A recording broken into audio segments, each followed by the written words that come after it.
First, let's start with this case. I, 35-year-old female, decided to remove my family, my partner, my son, 7, and my 3 stepkids, 8, 10, 13, from all holiday gatherings after a hurtful incident last Easter, 2023. My aunt, who hosts most family holidays, texted our group chat to plan Easter. I replied saying we could all attend if it was before 1 p.m., as my partner would drop his kids off to their mom after that. She texted me privately, asking what I meant by all.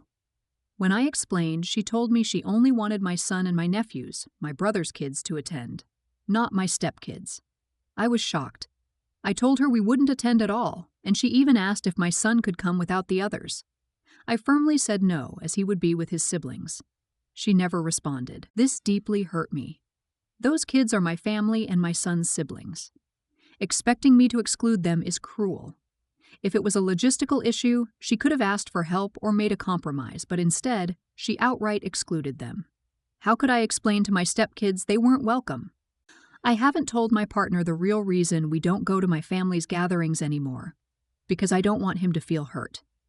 I've lied, saying my family isn't doing anything.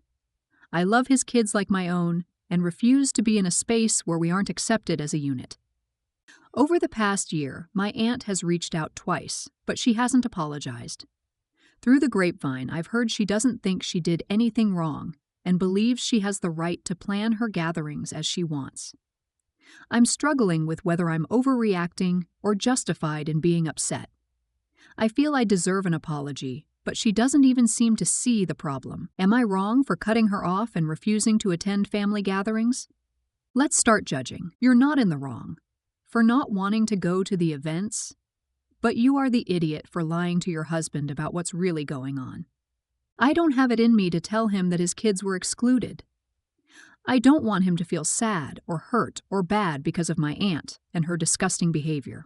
This isn't for you to decide for him at all. This is you overthinking it. You need to tell your husband the truth. At the end of the day, they are his kids. I think that you're not in the wrong. But I do think it's worth having a conversation with your aunt and parents about the fact that you are now a unit. Even if you are not married, even if you have not adopted the children, they are yours. You will not now or ever separate them from any holiday gatherings. And the family needs to accept that they are all your family. You're not in the wrong. Of course you have the right to feel upset, but staying quiet hasn't moved the situation forward or given your aunt an opening to rectify the situation. She reached out to you twice. Instead of second-guessing what she's thinking or how she might react, why don't you explain the problem? Tell her you love your husband's children as your own, and the 4 children are being raised as siblings. You were shocked by her Easter invitation and opted out. You would welcome invitations that include the whole family. She can figure out what whole means.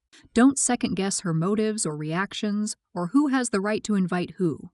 You have nothing to lose, and your husband doesn't know any of the background. You could have a lot to gain. Next up, for context, my sister is 8 years younger than me. I'm 19, she's 11.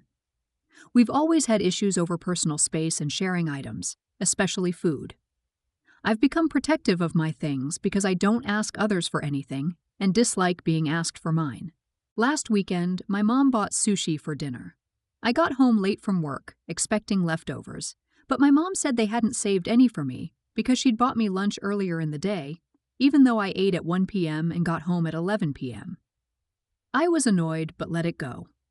Today, I asked my mom to buy sushi again since I felt left out last time. She agreed, but said I had to share it with my sister, even though she had sushi last time and didn't leave any for me. When I asked if I really had to share, my mom got annoyed. Frustrated, I said I wasn't hungry anymore and didn't eat. Am I in the wrong for getting upset about having to share? It feels unfair, and I still feel bad about it. Let's start judging. I'm going with, you're not in the wrong here. OP was deliberately left out of a treat because someone decided, without asking her, that she either didn't need or wouldn't want to share in the treat. OP then asked that she be given some of the special food to make up for being left out, and based on OP's comments it was a small 12-piece tray, and then was told she had to give some to her sister, who presumably already had some when the rest of the family had the treat that OP was left out of. OP was not unreasonable to expect she'd be allowed to eat food that was gotten for her because her family chose to leave her out previously, and being pissed when this wasn't the case. You're not in the wrong. This doesn't sound like it's only about the sushi. Sounds like OP has deep resentment from years of being told to share, but then not being shared with. If your mom bought the sushi for you, you should get to enjoy it. 12 rolls can be a portion of a meal, so to spilt it is not going to be enough food. OP, you need to talk to mom about the overall feelings of not being allowed your own things. Do people in this thread just not have families or what? Do none of you have family members who love you? Was no one taught manners or empathy? OP is 19, sure, technically a legal adult, but come on, this is their mother. All of you asking if they paid their mom back for buying food? Really? And telling OP, you're an adult, act like it, as though you've never been a teenager in your life. 19-year-olds are still teenagers and don't automatically know how to behave like an adult.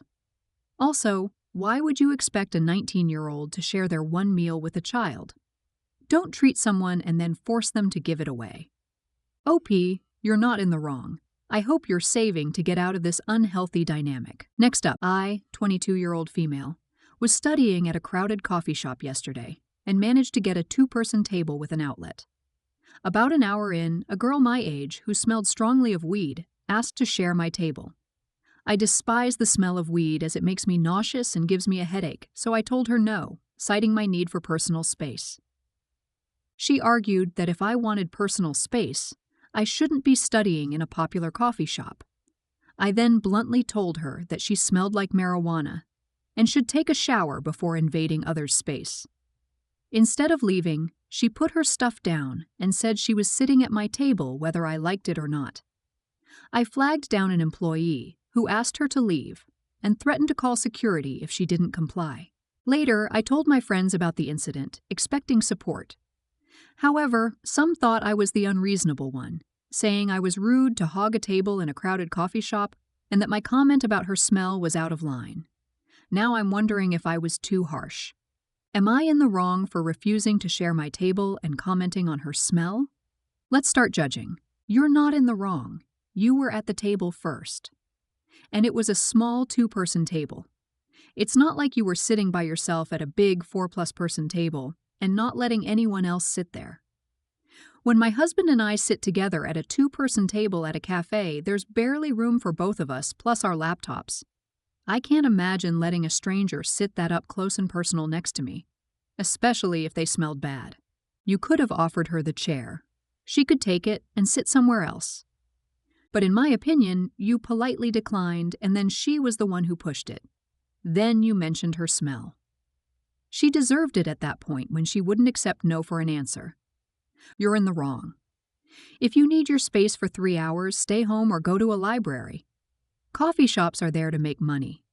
2 drinks and a pastry is nothing compared to what they could have sold in 3 hours. You should have seen how busy the shop was and limited your selfish stay.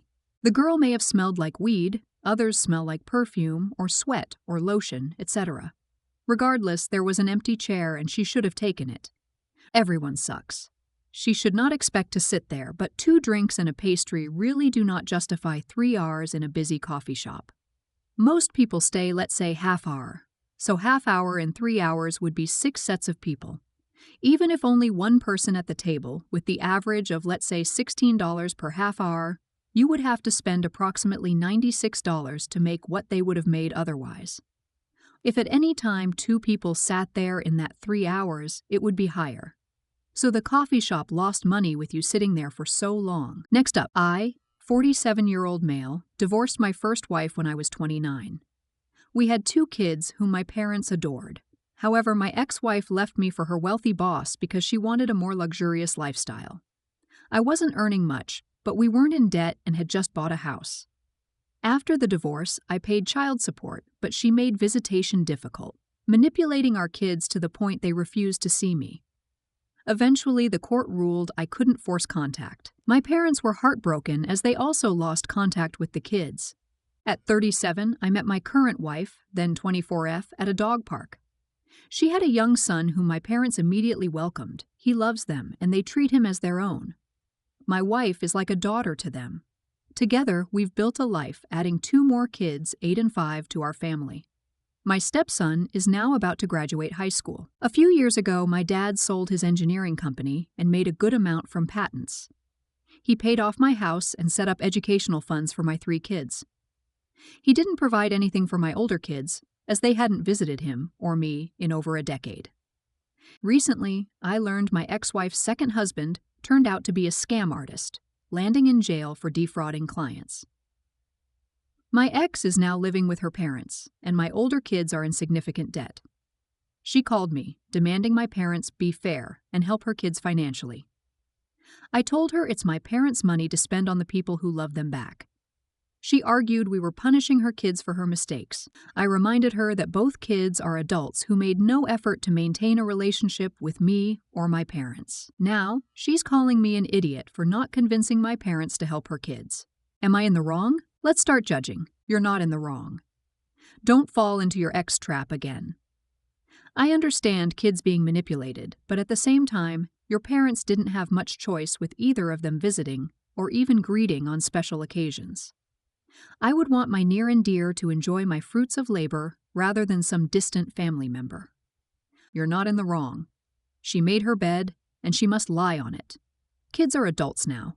They could have made an effort to know you and your family. They didn't.